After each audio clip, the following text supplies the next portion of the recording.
Saindo diretamente do Peru, percorrendo quilômetros e quilômetros de mar aberto, fiordes e tempestades, a jornada de Pedro Sarmiento até o Estreito de Magalhães é uma verdadeira odisseia, com a primeira expedição passando por todo tipo de dificuldades como frio, fome e até mesmo deserção, ao mesmo tempo que foi um grande triunfo, sendo um dos primeiros registros escritos que temos de vários lugares no sul do Chile. Mas a jornada termina em miséria, com a tentativa falha de Sarmiento de colonizar o Estreito, acabando com todos os colonos mortos e Sarmiento nunca retornando àquelas terras. Além de um épico humano em todos os sentidos, essa é uma história extremamente rica e cheia de detalhes, mas que justamente a torna difícil de se contar em formato de vídeo sem fazer algumas concessões. Por isso, esse vídeo aqui lidará com alguns dos detalhes interessantes que acabaram ficando de passagem ou excluídos da história principal de Pedro Sarmiento. Então, se você caiu de paraquedas aqui, mas ficou muito interessado nessa incrível jornada, dá uma olhada lá nesse vídeo aqui do canal, que eu exploro essa história de início ao fim, e eu recomendo fortemente que você realmente veja esse vídeo antes desse daqui, mas eu sei que meia hora parece muito, mas é uma jornada bem impressionante que vale a pena ser vista, tá? E quanto a vocês que já assistiram ou mesmo já sabem da história de Sarmiento, vamos novamente adentrar aquele mundo do final do século XVI. Vamos começar esse adendo entrando na origem do vídeo em si, né? Que são as fontes. Não só as fontes utilizadas no vídeo original, como também que serão utilizadas aqui nesse vídeo. Eu utilizei de 3 fontes principais. O livro Viaje al Estrecho de Magallanes por el Capitán Pedro Sarmiento de Gamboa en los años 1579 y 1580 y Noticias de la expedición que después hizo para Cobarte. Cópia dos manuscritos originais em espanhol de 1768, disponível no site da Biblioteca Nacional do Chile. O segundo livro é uma tradução deste para o inglês, posterior de 1895, com informações adicionais escrito por Clements Markham. O terceiro livro principal foi a História General de Chile, de Diego Barros Arana, também do final do século XIX e também disponível na Biblioteca Nacional do Chile. Eu vou adicionar aqui um quarto livro para esse vídeo, o The Struggle for the South Atlantic, The Amount of the Strait, 1581 to 1584, de Carla Wren, que trata da segunda ida ao estreito com outros detalhes. A primeira viagem escrita por Juan de Esquivel, escrivão oficial, narrada por ele, Amando, e da perspectiva do próprio Pedro Sarmiento. Com todos os vieses dos dois homens, sendo essa a narrativa principal das versões espanhola e inglês. Na segunda ida ao estreito temos, de certa medida, 3 perspectivas diferentes. 2 delas estão presentes nos textos em espanhol e inglês, e são as apresentadas no vídeo original, uma sendo a perspectiva de Pedro Sarmiento, que eu honestamente não consegui descobrir quem é que escreveu para ele nesse caso, e a segunda é a perspectiva de Tomé Hernández, o solitário sobrevivente da colônia falida de Sarmiento, que viveu para contar sua história. A terceira, que infelizmente não está presente no vídeo original, se encontra no livro de Carla, que eu acabei encontrando por acaso, revisando para fazer esse vídeo aqui, e é aparentemente do cronista oficial da armada que inicialmente foi enviada para colonizar o estreito, um homem chamado Pedro de Rada. Barros Arana já escreve sobre as 2 idas e de um ponto de vista diferente. Isso se deve porque a sua História General, o episódio de Sarmiento, não passa disso, um breve momento na história do território que viria a ser o Chile, e sob essa ótica, Diego Barros acaba nos rendendo uma narrativa talvez mais pragmática do ocorrido. E embora ele tenha os seus próprios vieses, talvez o livro dele contenha a narrativa mais isenta e neutra, mesmo que provavelmente ela seja baseada ela mesma nos escritos de Sarmiento. Mas tudo bem, agora que a gente sabe mais ou menos com o que vamos trabalhar, vamos adentrar nesses variados detalhes deixados de lado. Eu vou tentar me manter na ordem cronológica para cada tópico, mas eu não prometo muito não. E olha, vocês mesmos podem pular para os tópicos que lhe parecerem interessantes também, viu? Embora eu ache bacana assistir tudo, né? Mas vamos lá então. A começar pelo início, né? Com o nascimento de Pedro Sarmiento, que já é motivo de polêmica, sendo a questão onde exatamente ele nasceu. No vídeo original eu fui com o que o livro do Clements afirma, sendo Pontevedra, na Galícia, mas há também defensores da tese de que ele tenha nascido próximo a Madrid, no interior, como é apresentado no livro de Carla, mas no final é aquele clássico da historiografia em que não dá pra saber direito. Mas no mais, a coisa desenrola, como eu falei no vídeo original mesmo, com essa parte da vida de Sarmiento muito envolta em mistérios. O que não é mistério, no entanto, são as suas condenações pela Inquisição, que podemos entrar em mais detalhes aqui.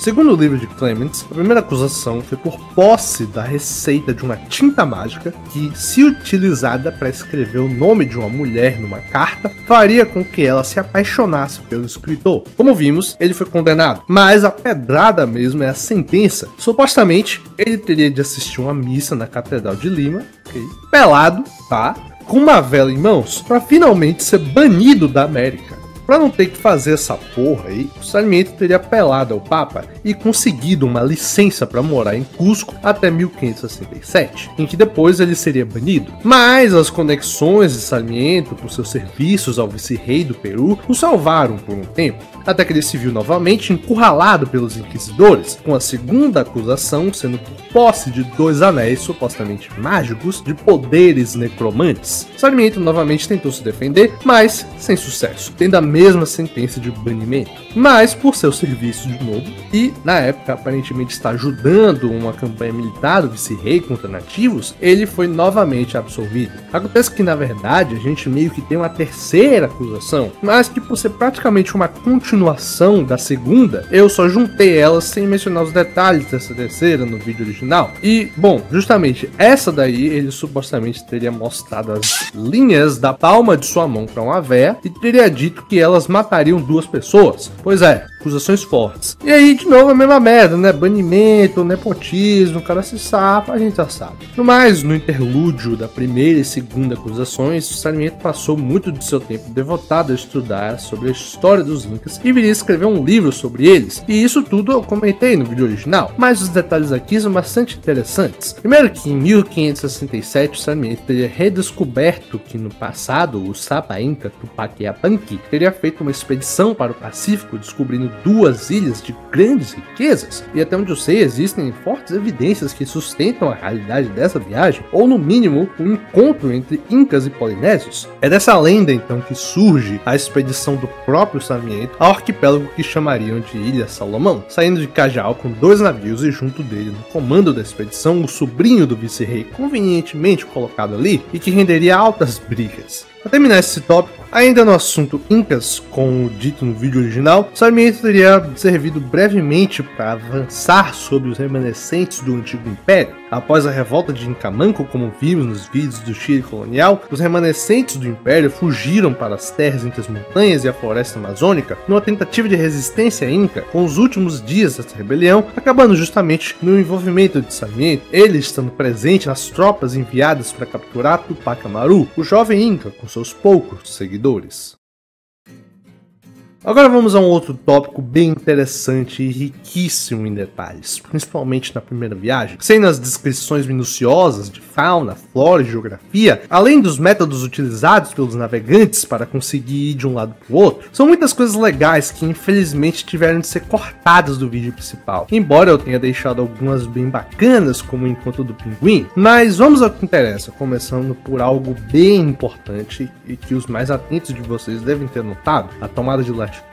No mundo sem GPS é muito importante ter um meio de se localizar, e Sarmiento utilizava de um método bastante conhecido por mim, o caminho do sol. Eu vou falar de uma forma mais rasa, porque isso vai ser assunto de vídeos futuros, então fiquem ligados, mas basicamente esse método consiste em você pegar um astrolábio, instrumento de medição astronômica antigo, para medir o ângulo do sol no horizonte ao meio-dia. Dessa forma, você tirando de 90 graus o ângulo que você mediu e corrigindo pela eclíptica a inclinação do eixo de rotação terrestre, você naturalmente ganha a sua latitude com grande precisão. Não era um método muito novo, encontrado já na Europa do século XIII nos Libros del Saber de Arqueologia, traduzidos de textos islâmicos a mando de Afonso X, rei de Castela, mas aparentemente utilizado de forma pioneira na navegação por parte dos portugueses no final do século XV, de forma que aparentemente virou moda e se espalhou, já que décadas mais tarde vemos aqui o Sarmiento e companhia utilizando aparentemente desse mesmo método. Fora isso, temos também uma nota importante relacionada a esse mesmo método do caminho do sol, já que ele previa você medir o ângulo do sol de meio-dia. Mas como é que você sabe que é meio-dia no meio do nada, hein? É aí que o relato do Sarmiento dá uma luz a essa questão, com o uso de relógios de sol, que eram levados à bota dos navios. Um comentário interessante feito por esse livro aqui diz respeito aos erros de medição desses instrumentos, que aparentemente os navegadores europeus das Américas não confiavam confiavam nos discos feitos acima do Equador no norte, diziam que davam muitos erros e que era melhor só observar atentamente ao nascer do Sol, acompanhando sua altura. Relacionado a isso, e pelo que entendi do uso desses relógios do Sol e sua orientação, tinha também o problema das bússolas, que devido ao magnetismo maluco da Terra, variava a agulha para a frustração dos navegadores. Esse fenômeno já era bem conhecido nos tempos de Sarmiento, com portugueses sendo talvez os primeiros a investigar devido às suas longas viagens africanas anos antes, mas de todo modo permanecia sem maiores explicações. No mais, o que diz respeito a detalhamentos desse tipo relativos às minúcias e fenômenos naturais vistos por eles, uma coisa que eu não mencionei no original foi Sarmiento e companhia apreciarem um eclipse lunar em 31 de janeiro de 1580, quando estavam na Baía da Misericórdia, escrevendo que neste domingo teve um eclipse da lua.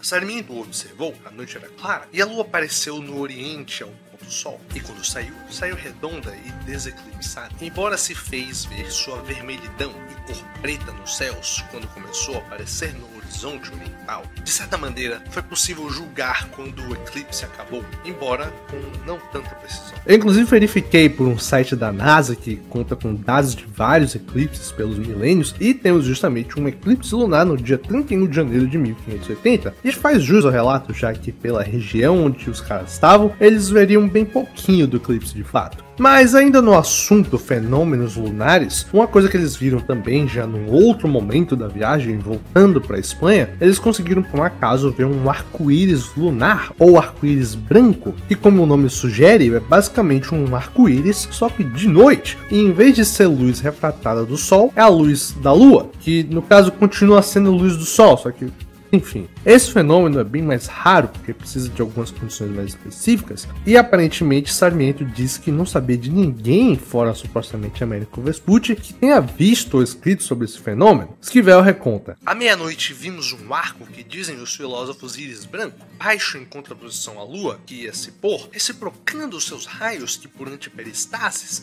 eram opostos às nuvens. Este é um fenômeno curioso que eu nunca vi antes, nem ouvi ou li de qualquer outra pessoa tê-lo visto, senão a relação de Américo Vespucci, que dizem no ano 1501 ter visto outro como este. Eu terminei esse tópico aqui com uma historinha bem engraçada que acontece na Ilha de Ascensão. Se lembrem que durante a primeira viagem, Sarmiento e companhia julgaram mal sua longitude, e o que era para ser uma parada em Abrolhos na Bahia se tornou uma viagem pelo meio do oceano, acabando por chegar na isolada Ilha de Ascensão. Lá eles procuram por água e comida, além de verem várias cruzes que logo aprendem serem por náufragos portugueses que pereceram ali. Havia também uma cruz de alguém presumidamente em vida, um português de passagem para a Índia que deixaram uma mensagem escrita em letras garrafais: Dom João de Castel Rodrigo, capitão mor, chegou aqui com 5 naus da Índia em 13 de maio de 1576. O Sarmiento colocando sua própria placa também, e finalmente temos uma sequência de pedradas de Esquivel. Há muito peixe aqui no sul da ilha, e nós matamos em quantidade, o salgando para as nossas provisões. E matamos muitos tubarões, porque eles nos impediam de matar os peixes pequenos. Mas o melhor vem agora. Há muitas aves aqui, de que se tomaram algumas. Elas são tão gananciosas que tudo que vem querem tomar. E uns pássaros de rabo de junco e rabiocardos, como são chamados, avançaram no chapéu que o alferes levava à cabeça e voltaram para pegar uma carta que ele tinha em mãos, novamente pegando o chapéu. Ele o segurava enquanto os pássaros puxavam, terminando com eles levando o papel e brigando no ar por qual deles deveria levar. Os rabiocardos aqui em questão são fragatas, mas, velho, essa cena é muito engraçada de se imaginar. Com isso, a gente termina esse tópico aqui. Vamos falar um pouco de um assunto mais sério, que é a relação entre os indígenas e europeus a mais detalhes. Revelar um pouco do que eu deixei de fora, embora em grande parte vocês vão entender que o que foi apresentado no vídeo é bem suficiente. Já no começo da exploração do labirinto de fiordes abaixo do canal Concepción, acontece o primeiro encontro de Sarmiento com os nativos da região. No vídeo original, eu menciono esse encontro de forma bem passageira, e embora vamos nos detalhar um pouco aqui, é importante notar que grande parte dos aspectos desse encontro estão presentes em todos os outros, tanto os apresentados no vídeo original como os omitidos. Na saída do canal Concepción e adentrando uma grande baía, Sarmiento e seus homens aportam brevemente, e aos sons de tiros de arcabuz contra algumas aves, eles acabam chamando a atenção de nativos dos arredores. primeiro grito, pensamos ser lobos marinhos, até que os vimos desnudos com corpos coloridos que depois vimos ser terra vermelha. Nós entramos num navio e fomos ver onde essa gente estava. Alguns estavam no matagal, dentre as densas árvores, e dentre eles um homem velho com uma capa de lobo marinho, que mandava e falava aos outros. Aproximando deles com sinais de paz, eles sinalizaram para nós com vozes altas e muita seriedade com seus braços, apontando onde deveríamos nos aproximar, e deveríamos dar algo para eles que tínhamos conosco. Sarmiento e companhia dão alguns presentes aos nativos, incluindo vinho que, segundo Esquivel, eles o derramaram depois de prová-lo. Com os espanhóis chamando os indígenas para continuar seus negócios no acampamento inicial dos europeus, onde Sarmiento manda que sequestrem um dos nativos para servir de intérprete, e com Esquivel fazendo questão de afirmar que Sarmiento logo o abraçou e mimou.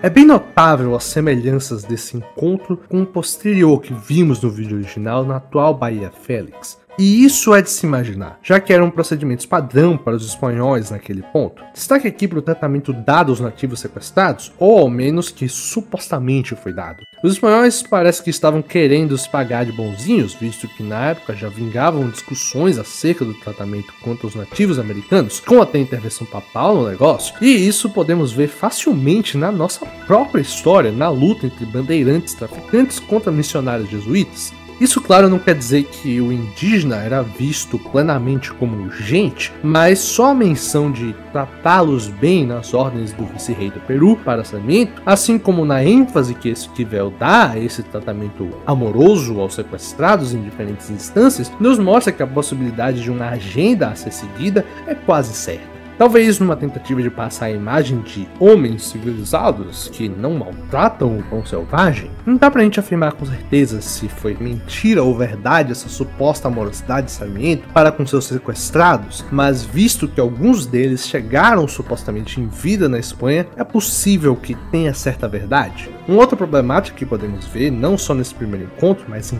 todos os outros encontros, é na barreira linguística. E assim como eu falei no vídeo original, eu reforço aqui que os meios de interpretação dos espanhóis são quase mágicos, já que Sarmiento e Esquivel em nenhum momento detalham como é que foi esse processo de tradução entre eles, e é bastante plausível afirmar que em sua maioria os espanhóis apenas interpretavam a maneira como queriam. Eu posso ficar aqui horas e horas detalhando e narrando cada encontro de Sarmiento com os nativos, mas o que eu queria com essa parte era enfatizar esses aspectos que acabaram não sendo diretamente ditos no original, embora estejam todos presentes de maneira implícita.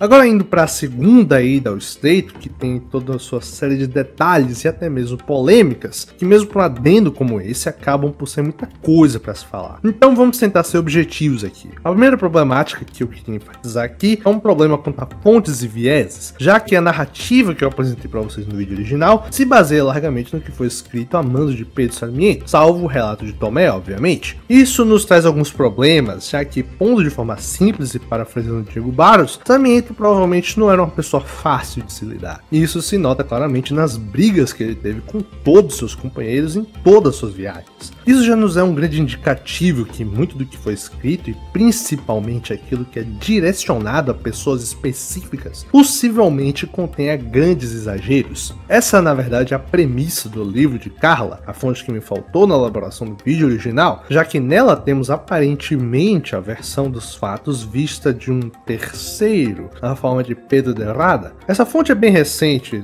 esse livro, e isso se deve porque aparentemente os escritos completos de Rada só foram a público em 99 e nos mostram uma versão um pouco diferente dos fatos. No livro, Carla aborda de Rada como um terceiro completamente neutro, mas eu não compro essa ideia nem fudendo, visto que no próprio livro, Carla explica que de Rada foi escrivão de outras expedições na América, enquanto Diego Flores, o principal vilão aos olhos de Sarmiento, também participou de várias viagens na América. Os dois eram então muito provavelmente conhecidos, e embora a gente possa admitir exagero e paranoia por parte de Sarmiento, ele afirma categoricamente em sua narrativa que de Rada era partidário de Flores, o que já nos pode dar alguns indícios. Mas o que dá para tirar disso tudo é que Diego Flores era na verdade sim um navegador experiente e competente, e não apenas um corno manso amigo do rei Felipe II, e pelo livro de Carla fica claro a principal motivação motivação de inimizade dele com Sarmiento. A missão oficial dada pelo rei não era somente colonizar o estreito. Aparentemente, a história completa foi que a missão seria juntar uma armada tal que fossem levados colonos ao estreito para fins que vimos no vídeo original, e depois disso a tal armada deveria vasculhar as costas argentinas e brasileiras em busca de corsários estrangeiros.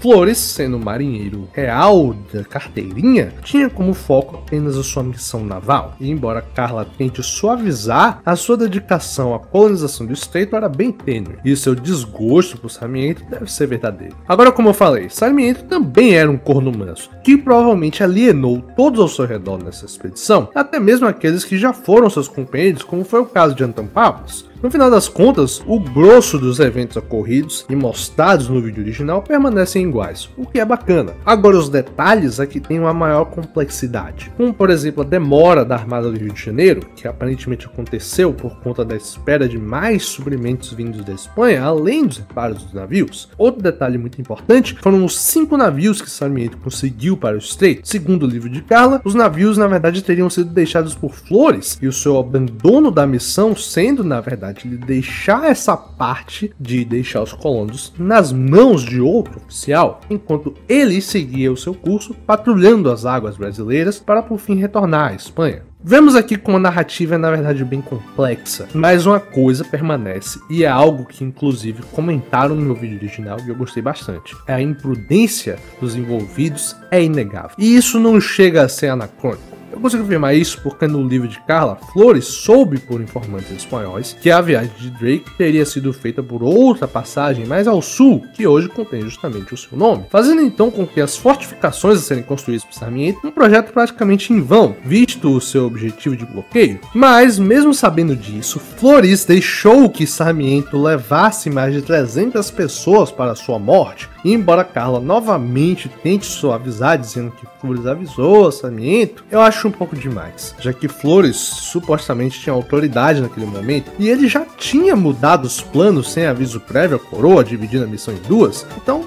nada demais ele chegar pro Sarmiento e falar: ó, velho, não vai rolar isso daí, mas, né, ele deixou rolar. Sarmiento, por sua parte, levou não só militares navegadores para suas covas, tanto no seu registro como no registro de Pedro de Errada, constam famílias com mulheres e crianças levadas para lá sob o pensamento de que colonos de facto suavizariam uma colônia só de militares. As desastradas crônicas desses pobres coitados, contada pelo sobrevivente Tomé Hernandes, nós vimos em detalhes no vídeo original. Eu apenas vou adicionar aqui que o próprio Tomé foi o único que na verdade foi levado por Thomas Cavendish, e eu não deixei isso tão claro, ou seja, ele deixou os outros 14 sobreviventes à própria sorte.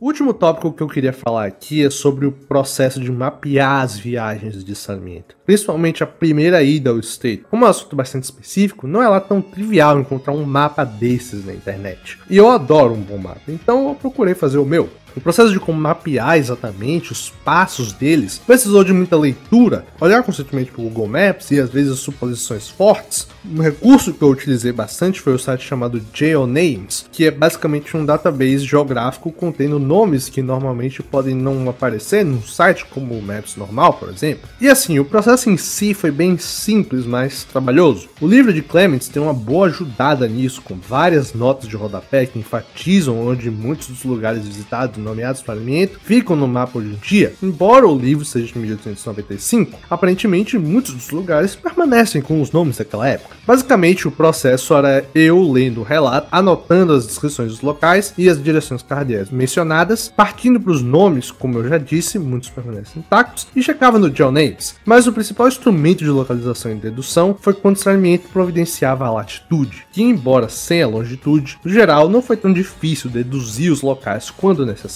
Eu percebi depois, no entanto, revisando para esse vídeo, que o livro do Clements, na verdade, tinha um mapa, mas é um mapa bem ruinzinho, viu? Eu digo isso porque, fora partes sem acurácia, alguns lugares são colocados no lugar errado, como no caso de Roca Partida. No mapa deles está bem aqui, aparentemente logo após a saída do canal Concepción, possivelmente uma dessas ilhas aqui, mas eu acredito que a tal Roca Partida seja essa ilha aqui mais adiante. Eu digo isso porque no relato eles dizem que saem de Roca Partida em direção ao Cabo San Santa Lúcia, que eu e Clement concordamos, e acabam entrando no canal de San Blas, mas acontece que no texto Sarmiento afirma terem medido a latitude quando estavam aportados ali, marcando 51 graus e 10 minutos, convertendo tudo para graus, isso nos dá aproximadamente 51,167 graus. E olha o que temos aqui, essa ilha aqui se encontra a aproximadamente 51,14 graus. A menos da margem de erro dos caras, bate certamente com o que Sarmiento nos diz, além de, claro, da descrição da própria ilha. Isso é um pequeno vislumbre do que eu constantemente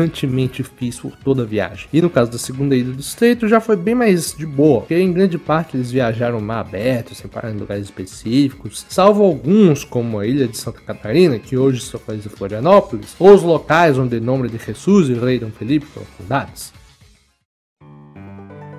No mais, eu acho que é isso aí. Obviamente tem muita coisa que dá pra falar mais, mas eu acho que pra quem se interessou mesmo, é melhor dar uma lida nas referências de vocês mesmos, porque esse adendo já tá quase o tamanho do vídeo original, se pá, velho. Mas, bem, é como eu falei lá no original, essa história pra mim é quase uma odisseia moderna, e fala de tudo e um pouco mais, desde a ganância ao nosso indomável espírito aventuresco, e eu espero ter passado o quão interessante foi ler sobre essa história. E claro, não se esqueça de se inscrever no canal com notificações ativadas para não perder pedradas como essa, e compartilhem esse vídeo, mas principalmente o original, para aquela pessoa que gosta de uma boa história e é curiosa sobre o mundo e sobre o passado. E no mais, eu vou ficando por aqui. Tchau, tchau!